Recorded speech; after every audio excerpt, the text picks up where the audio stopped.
Olá, meus amigos do canal Spooky Houses Casas Assombradas.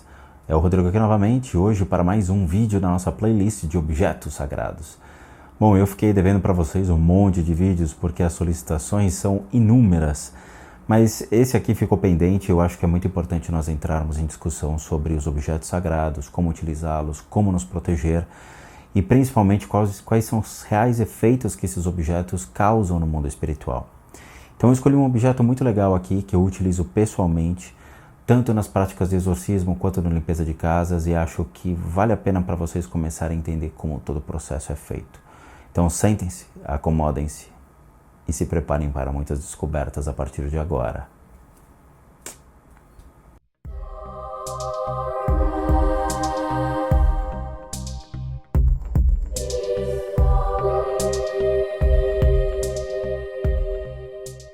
Bom, meus amigos, eu aposto que todo mundo aqui já ouviu falar do famoso São Bento.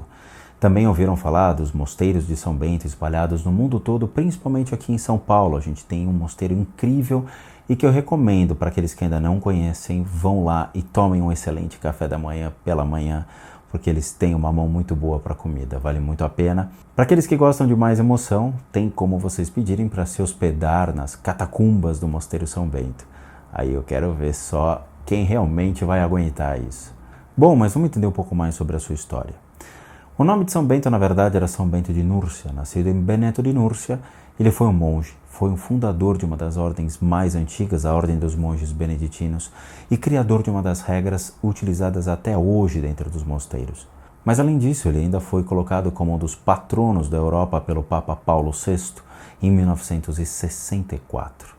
Ele também foi fundador da abadia de Monte Cassino, na Itália, que infelizmente foi destruída na Segunda Guerra Mundial e posteriormente restaurada. Bom, a celebração de São Bento ela ocorre no dia 11 de julho e refere-se à passagem exatamente do período das suas relíquias para a abadia de Saint-Benoît-sur-Loire. A grande parte da sua história ela foi contada por diálogos de Gregório Magno, redigidos por mais ou menos 593. Ela se baseou em fatos narrados por aqueles que conviveram com São Bento. Mas pela história contada, São Bento ele foi filho de um nobre romano, tendo realizado os primeiros estudos na região da Núrcia, que é exatamente perto da Itália. Mais tarde ele foi enviado a Roma para estudar retórica e filosofia, mas tendo se decepcionado com a decadência moral da cidade, ele abandonou logo a capital e se retira para Enfide, que é uma província perto de Roma. Ele foi ajudado por um abade da região chamado Romano e instalou-se em uma gruta de difícil acesso a fim de viver completamente como um eremita. E depois de 3 anos, mais ou menos, dentro desse lugar, dedicando-se somente à oração e ao sacrifício, foi descoberto por alguns pastores que divulgaram aí a fama de sua santidade. A partir de então, ele foi visitado constantemente por pessoas que buscavam conselhos e direção espiritual. Existe uma história que, devido ao seu destaque entre os demais monges, tentaram envenená-lo. Ele benzia os alimentos e quando ele estava com uma taça com vinho, ele percebeu que existia um veneno, porque saiu uma serpente e o cálice se fez em pedaços. Com isso, São Bento então resolve deixar a comunidade e retoma a vida solitária, vivendo consigo mesmo no que ele chama de habitar sectum. Após tal fato ter acontecido, São Bento começou a chamar muita atenção pela sua devoção e os mitos e histórias que cresciam sobre a sua vida monástica. Ele foi fundando certos pequenos mosteiros e ao longo de sua vida somaram-se 12 mosteiros fundados por São Bento. Em 529, por causa da inveja do sacerdote Florencio, teve que se mudar para o Monte Cassino, onde fundou o mosteiro que viria a ser o fundamento da expansão da Ordem Beneditina. Outra história que envolve a crença refere-se ao episódio de Florencio que ele enviou presente, que seria um pão envenenado. Mas Bento dá o pão ao corvo, que todos os dias vinha comer de suas mãos, e ordena à ave que leve o pão para longe. E como a fé de São Bento era completamente pura, durante a saída de Bento para o Monte Cassino, Florencio sentiu-se vitorioso. Saiu do terraço de sua casa para ver a partida do monge. Entretanto, o terraço ruiu e Florencio morreu. Por isso que as representações de São Bento geralmente mostram, junto com o santo, o livro da regra, um cálice quebrado e um corvo com pão na boca, em uma memória ao pão envenenado que recebeu do sacerdote invejoso. Mas foi em 534 que ele começou a escrever o Regula Monasteriorum, que seria as regras dos monastérios. Mas acabou morrendo em 20 de março de 547. Bom, mas vamos entender melhor o que seria esse Regula Monasteriorum. Ele é composto por um prólogo e 73 capítulos. E é possível que ele não seja inteiramente composto por São Bento, mas criada por ele valendo-se de uma regra mais antiga, que seria o Regula Magistri. Mas qual seria a regra de São Bento? A regra de São Bento era basicamente fundamentada em ensinamentos escritos por ele e tinha como objetivo formar jovens cristãos de acordo com os ensinamentos de Jesus Cristo e a prática dos seus mandamentos. Acreditava-se que por meio desta regra e a vida comunitária e não individual era mais fácil atingir a perfeição. Além disso, a regra de São Bento deixava todos bem à vontade e era aplicada e moldada de acordo com a capacidade e limitações de cada um. Curiosamente, os mosteiros beneditinos tornaram-se centros de referência e deles saíram vários nomes e ícones da Igreja Católica. Para se ter uma ideia, foram 23 papas, 5.000 bispos e cerca de 3.000 santos canonizados. As mulheres também tiveram, por sua vez, dentro da doutrina de São Bento, instruídas pelo seu irmão. Tiveram também a oportunidade de desfrutar de seus ensinamentos, adotando também essa regra de São Bento e mais tarde ficando conhecidas como monjas beneditinas. Após a sua morte, como eu falei em 547, a imagem e a figura de São Bento então propagou-se por mais um tempo, fazendo ganhar o título de padroeiro da Europa. E sobre a sua medalha? Bom, a origem da cruz medalha de São Bento ela ainda é incerta. Aparentemente, a medalha ela teve sua origem associada a um milagre que ocorreu nos primórdios do século XI. Para vocês terem uma ideia, a história nos remete ao nascimento de uma criança cuja mãe foi avisada em sonhos por um certo monge que seu filho ele iria ganhar um grande mérito diante de Deus. Infelizmente, essa criança ela nasceu franzina e acabou adoecendo. Lutou por mais cerca de 2 meses entre a vida e a morte, e durante uma enorme febre chegou a perceber uma escada rodeada de esplendor que subia desde a sua cama até ao céu, e por onde descia um ancião de aspecto venerável, vestido de hábito monástico. Esse monge, colocando-lhe uma cruz sobre a sua boca, devolveu-lhe a sua saúde. Bom, esse menino, chamado Bruno, ele repetia diversas vezes que o beato patriarca dos monges era quem pusera essa cruz em sua boca. Bom, para aqueles que não conhecem essa história, esse rapaz ele é chamado de Bruno. Ele iniciou como um monge, em seguida ele virou um bispo de Toulouse.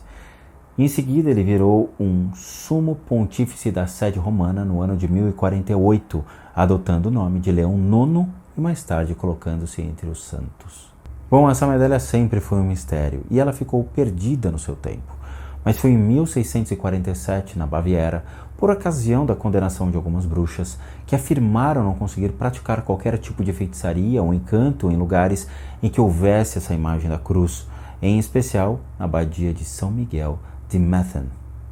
Bom, intrigados com o fato, obviamente as autoridades foram averiguar o que realmente estava acontecendo e ao entrarem observaram entalhada nas paredes imagens da cruz, tal qual como foram representadas nas medalhas de hoje. Na biblioteca dessa mesma abadia, eles encontraram um manuscrito datado de 1415, o qual continha, além dos textos, ilustrações, sendo uma delas a de São Bento, com os versos da medalha Crux Sacra Sit Mihi Lux, Non Draco Sit Mihi Dux, Vade Retro Satana, Nunquam Suade Mihi Vana, Sunt Mala Qualibas Ipsi Venena Bibas.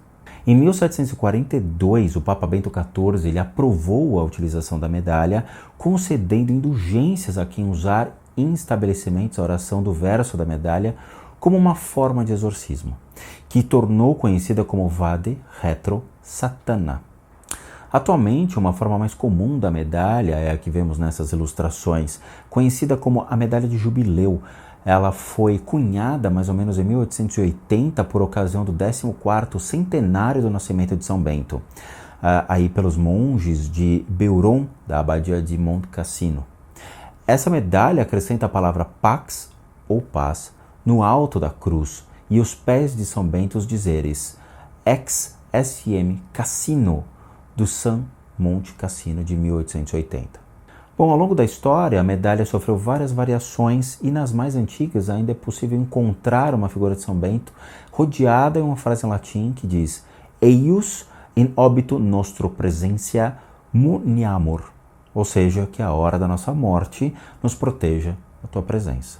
As medalhas mais atuais têm essa frase substituída por Crux Sancti Patris Benedicti, ou ainda Sanctus Benedictus. As primeiras medalhas elas foram confeccionadas dentro do mosteiro Cassino e como símbolo principal carregaram a cruz, muito usada por Bento em diversas situações de sua vida, inclusive naquelas em que evitou por várias vezes a sua morte.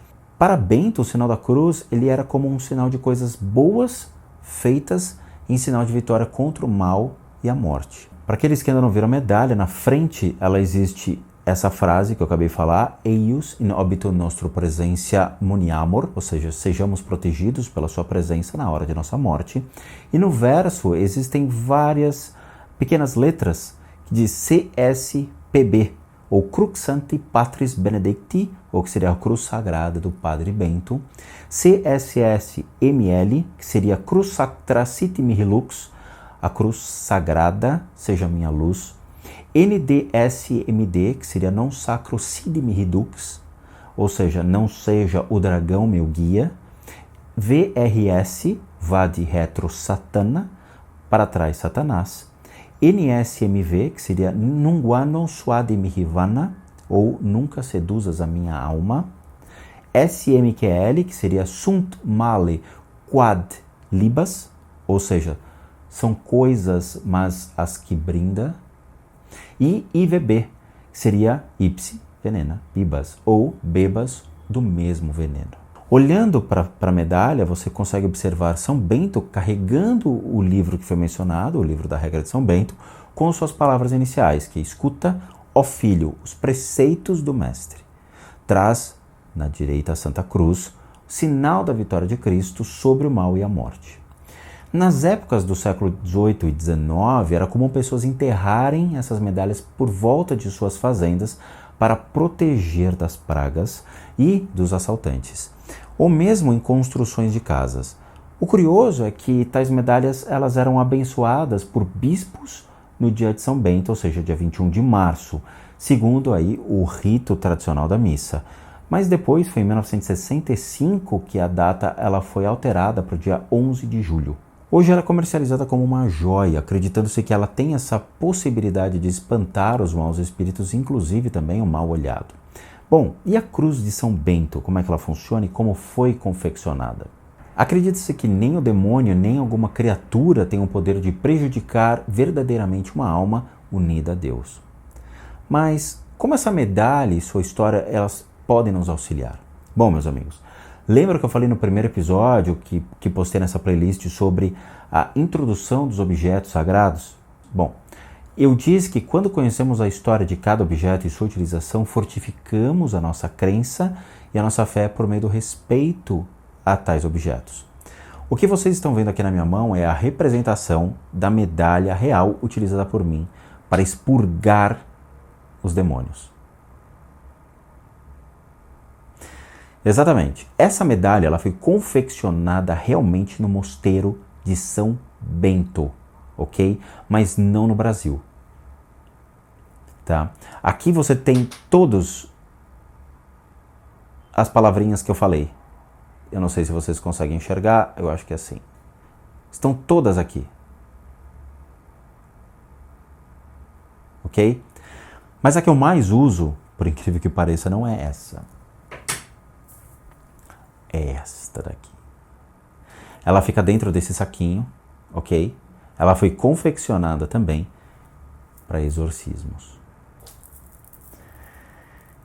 Esta aqui é a medalha, tá? Ela possui a correntinha para poder prender no braço.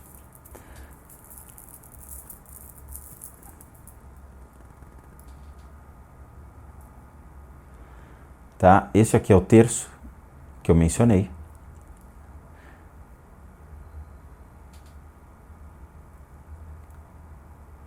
Tá? Aqui você tem a imagem de Jesus Cristo e atrás você tem exatamente a imagem de São Bento carregando o seu livro em mãos. Além disso, eu também tenho aqui em cima a mesma imagem de São Bento, unindo as bolinhas, que são de hematita, tá? Que é uma pedra que ajuda a conduzir muito bem a energia, com a imagem de São Bento também carregando o seu livro e atrás a cruz de São Bento estampada.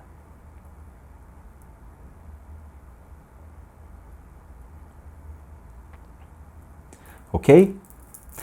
Esta aqui é extremamente poderosa. Extremamente poderosa. Mas como é que eu posso usar isso para expurgar o mal? Como é que eu posso ativar essa força por meio da minha crença, do meu respeito, da minha fé sobre aquele que tem tal devoção? Vamos fazer um exercício simples. Eu quero que vocês procurem uma dessas medalhas. Pode ser na internet, pode ser propriamente no Templo de São Bento, no Mosteiro São Bento, que fica no centro da cidade. Busquem ter uma medalhinha dessa. É o meu convite, tá? Mas para aqueles que já possuem essa medalhinha, vamos fazer um exercício, tá? O que nós vamos fazer de legal? Eu quero que vocês sentem-se, acomodem-se tranquilamente num lugar silencioso na sua casa. Pode ser sua sala, pode ser seu quarto onde você dorme, qualquer ambiente, desde que você não seja incomodado pelo menos durante uns 20, 30 minutos. É difícil? Não sei, mas busque, pelo menos avise as pessoas sobre isso, que eu acho que é importante, ok? Sentem-se nesse lugar silencioso. Pode ser no chão, pode ser numa cadeira, pode ser na cama, em qualquer lugar.